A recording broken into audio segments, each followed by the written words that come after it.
What's up everybody, my name is BVMSerious and welcome back to another Pokemon Go video. In today's video I'm going to be sharing with you guys 10 Pokemon that are very Stardust friendly to use in the Go Battle League Great League. Because if you're like me, you're probably blown through a lot of Stardust, a lot of it to the point that you just don't have any Stardust to invest into any Pokemon. Well, fortunately, the Pokemon that I'm about to mention are very cheap to power up, and not only that, they're also very cheap to get second moves on. So it is important that you have at least a decent amount of Stardust that you can actually invest into some Pokemon that you can use in the Go Battle League. Because if you're working on a budget, or you're just like very low on Stardust to the point that you can't invest into all the good Pokemon, there are still some other Pokemon that you can resort to. So yes, these Pokemon are very good to use when you are low on Stardust. So let me tell you this right now, second moves on Pokemon are what's going to help you win your battles in the Go Battle League, because if you don't have a second move on a certain Pokemon, then that's going to be less coverage for you against other top meta picks and other Pokemon that you'll be battling against in the Go Battle League. Because having a second move is key to success at this point. So if you haven't already, then you really might want to consider investing into second moves on your Pokemon, because that will help you gain the upper edge in winning a lot of your battles. So with that being said, let's get right into the video. But before we do, I do want to talk about a couple resources that have actually helped me along the way to becoming a lot better at PvP than I have before. One of these resources is none other than an app called PokeGenie. So this app is pretty cool because you can actually take screenshots of your Pokemon and upload them into the app, and it helps you determine how good the IVs are for the Pokemon, the recommended movesets for them, as well as the recommended PvP IVs for that certain Pokemon. Because yeah, there are PvP IVs that you want on certain Pokemon, so as I'm talking about these Pokemon, I will be sure to let you know the recommended PvP IVs and the recommended movesets for these Pokemon on screen as I'm talking about them. Another important and useful resource that has helped me even more is a website called pvpoke.com. So pvpoke.com is a very useful website because you can use it to identify the current meta and some Pokemon that you can actually use against them. This website also has a team builder tool that allows you to pick certain Pokemon that you can randomly put into the system, and it helps you identify what your strengths are and what your weaknesses are and what you could possibly do to improve.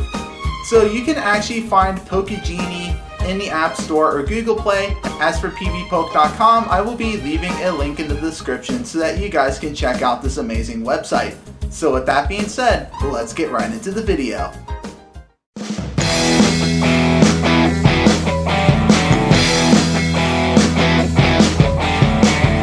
Coming in at the number 10 spot, we have Alolan Raichu. So Alolan Raichu is pretty decent if you're really looking for a Pokemon to invest into. Alolan Raichu has access to some pretty good moves that can decimate opponents, such as like Volt Switch as a fast move because it does hit very hard and also has decent energy gain.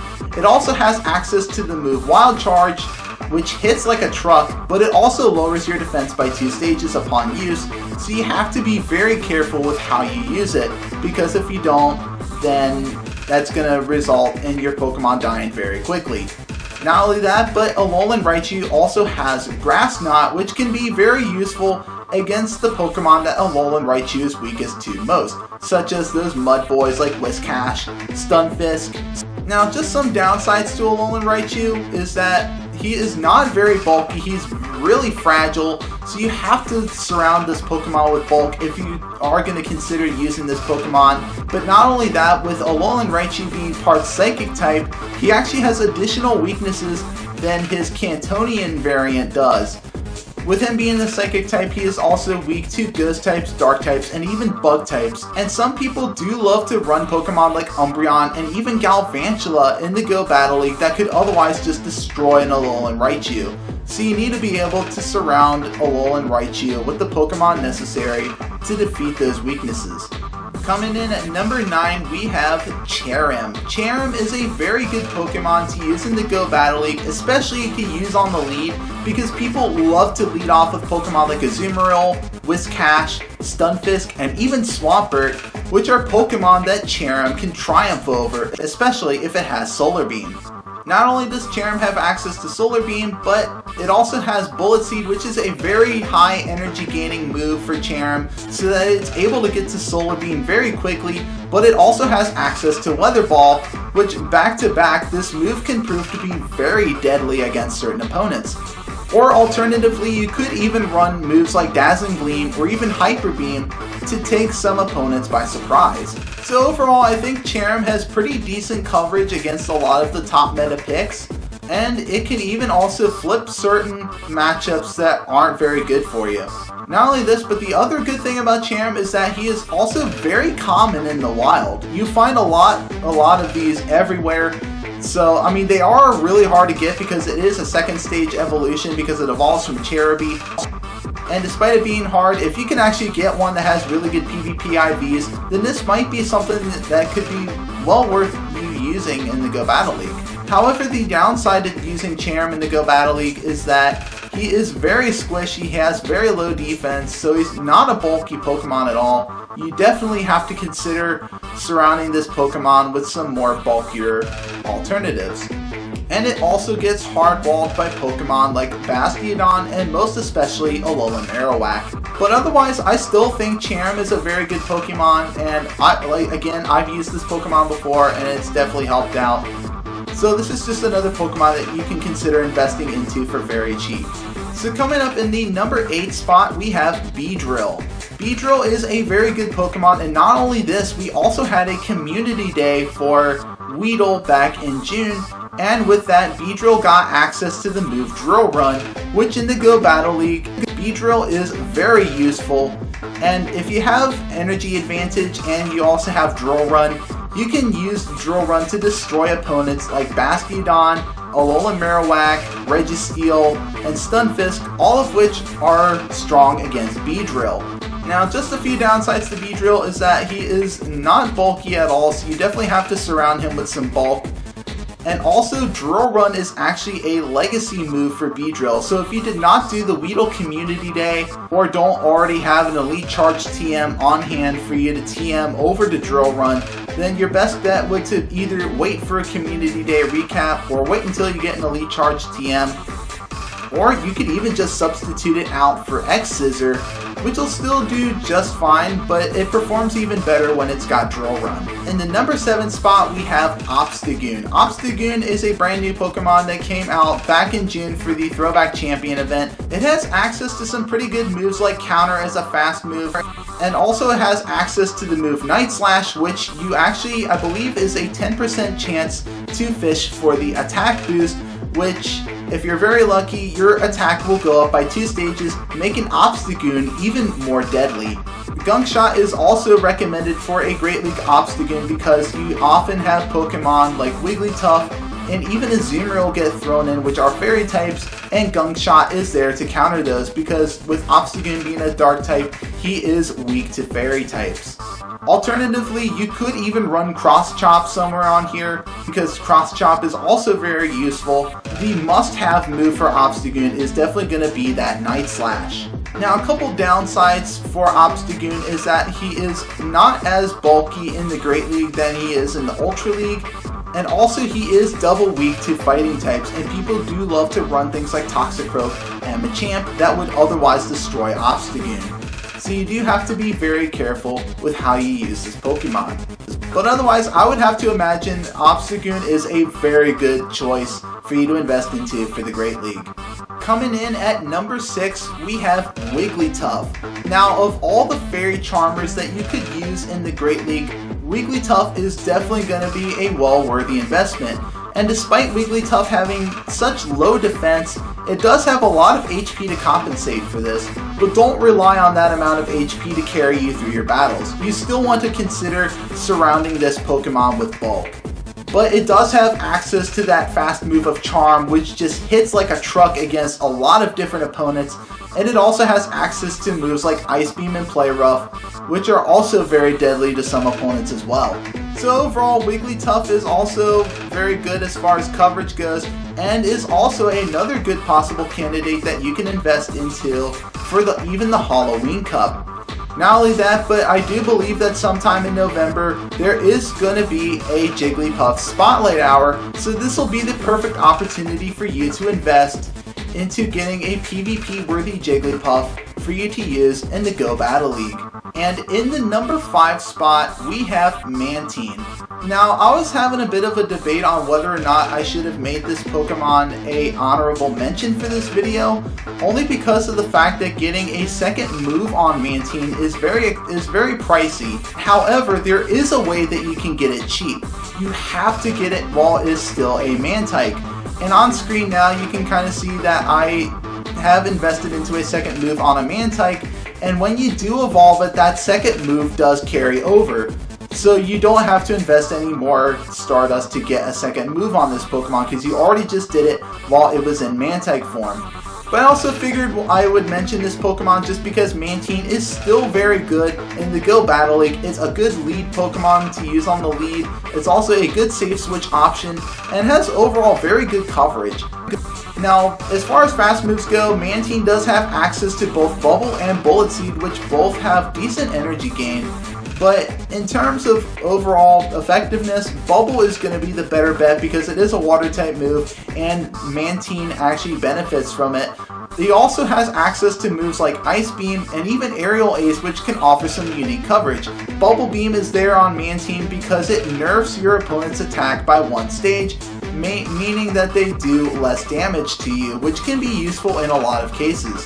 Now, the only other downside to Mantine is that he is double weak to electric types, which people do love to run things like Galvantula in the Go Battle League, so Mantine needs to watch out for those. But otherwise, Mantine is a wonderful Pokemon to use in the Go Battle League. Coming in at the number 4 spot, we have a mud boy called Whiscash. Whiscash is amazing in the Go Battle League Great League. And I have actually been using this Pokemon since like the first few seasons of the Go Battle League. It's very useful, and it also has access to that fast charging move of Mud Shot, which allows you to get to moves like Mud Bomb in just a matter of 4 seconds. Mud Bomb is a very useful move for Whiscash, because back-to-back Mud Bombs can actually prove to be very deadly on certain Pokemon, especially things like Bastiodon and Registeel. Whiscash also has access to the move Blizzard, which can just destroy flyers and sometimes even grass types if you have the energy advantage, because Whiscash is double weak to grass types, so you have to watch out with how you use Whiscash. But if you have energy advantage, then Blizzard can absolutely destroy those grass users. But Whiscash is also very obtainable, as Barboach is a very common spawn in the wild. Not only this, but Barboach will also have its own Spotlight Hour in November, so this will be the perfect opportunity for you to consider investing into a Barboach to evolve into a Whiscash for the Go Battle League Great League. So overall, I mean, Whiscash has very decent coverage and is also a very bulky Pokemon at that, because it does have a lot of HP. In the number 3 spot, if Whiscash is not good enough of a mud boy for you, then look no further than Swampert. Swampert is another good Pokemon to use in the Go Battle League, because it also has access to the move Mud Shot, which has really nice energy gain on it. And if you did Mudkip Community Day, then you probably got one that has the move Hydro Cannon, which is very useful and also very deadly against certain Pokemon. However, if you did not do Mudkip Community Day, or do not have an Elite Charge TM on hand to TM over to, or did not do the Community Day recap last year, then you could also substitute this in with like Surf, but it's more optimal to have Hydro Cannon on it.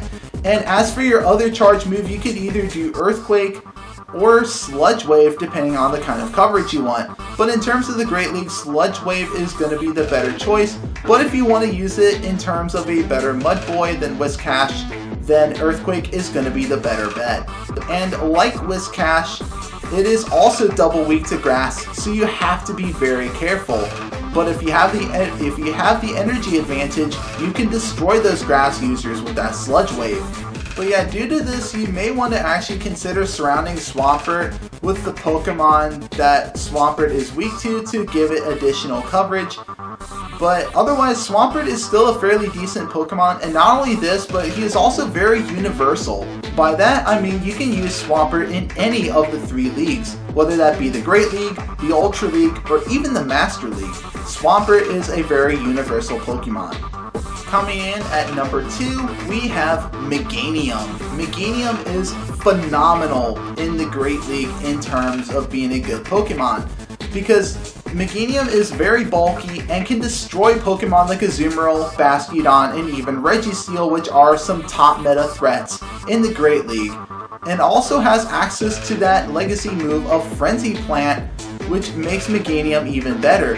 However, the only downside is that with Frenzy Plant being a legacy move, if you did not do the Chikorita Community Day back in 2018, did not do any of the Community Day recaps, or do not already have an Elite Charge TM on hand, then I highly advise against using Meganium, because while Petal Blizzard and Solar Beam are very good moves, they take very long to charge, and if your opponent decides to shield them, then that's going to be very bad for you. It also has Earthquake, which provides that additional coverage.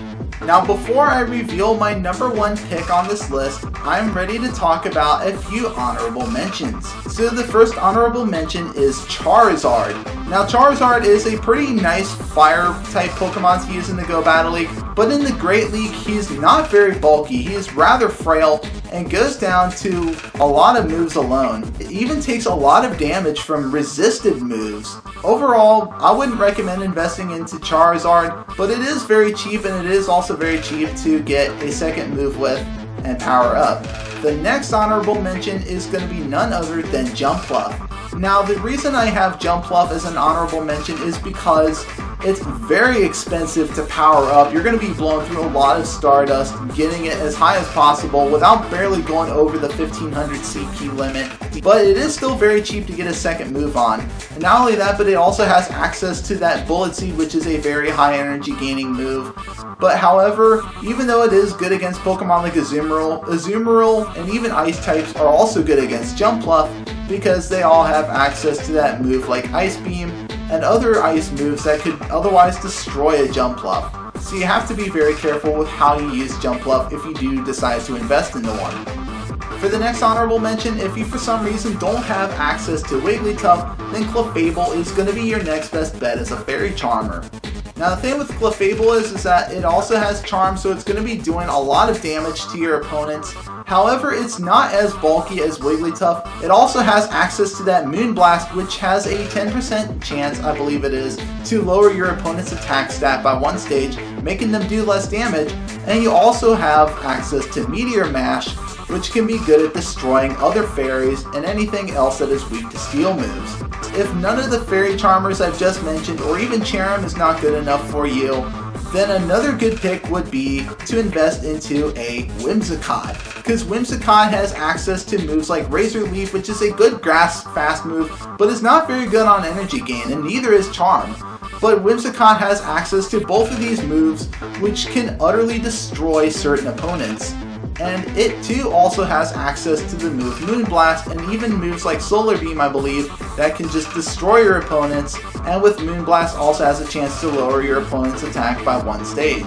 And finally, last but not least, coming in at the number 1 spot is none other than Altaria. Altaria is a very bulky Pokemon, and a very good Pokemon to invest into for the Great League, because it is also very cheap to power up and also very cheap to get a second move with. Not only that, but it also has pretty decent coverage. And it also has access to the charge move of Dazzling Gleam, which you can actually substitute for one of the other 2 moves that it has access to for additional coverage against certain opponents like Umbreon and even Scrafty. Now, I personally have been using Altaria since the preseason of the Go Battle League, and let me tell you, Altaria has done wonders for me. Altaria is overall amazing, but ever since Season 3, we've gotten some even bigger threats like a Bomb of Snow that would just otherwise destroy Altaria, and that is one of the cons for Altaria, is that he is double weak to Ice types.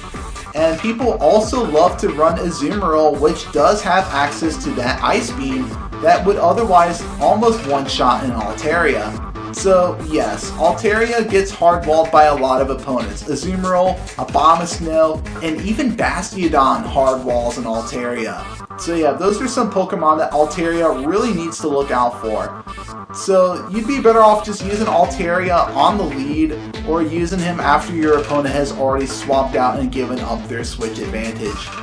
So because of this, Altaria has actually become a lot less prevalent now in the Great League, but I still think he's a very good Pokemon, and the only other downside to Altaria is that he has a very expensive candy cost because it does require 400 candies to evolve a Swablu into an Altaria. But I feel like this is also kind of a good thing too, because this gives you plenty of opportunities to try and find that perfect PvP Swablu that you can invest into for the Great League while also acquiring that 400 candies at the same time.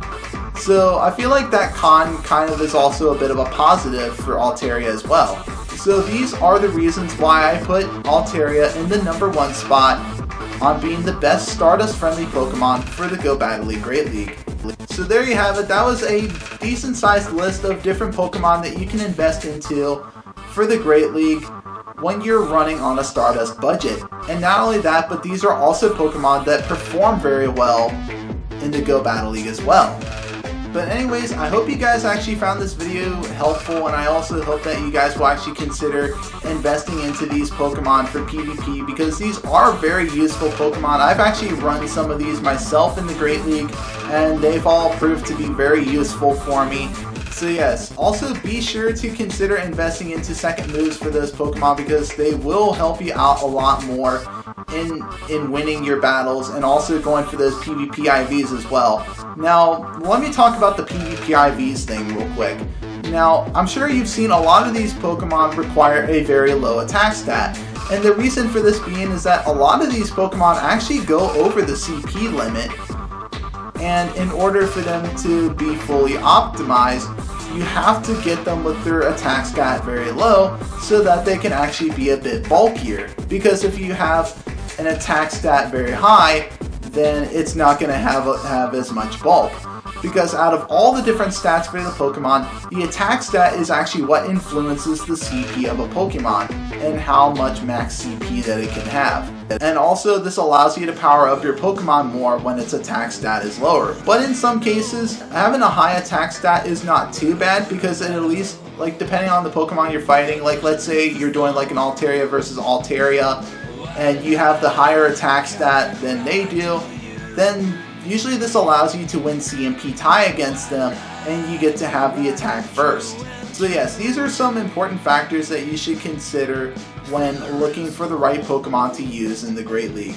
But again, I hope you guys have found this video helpful, and if you did, please consider hitting that subscribe button down below.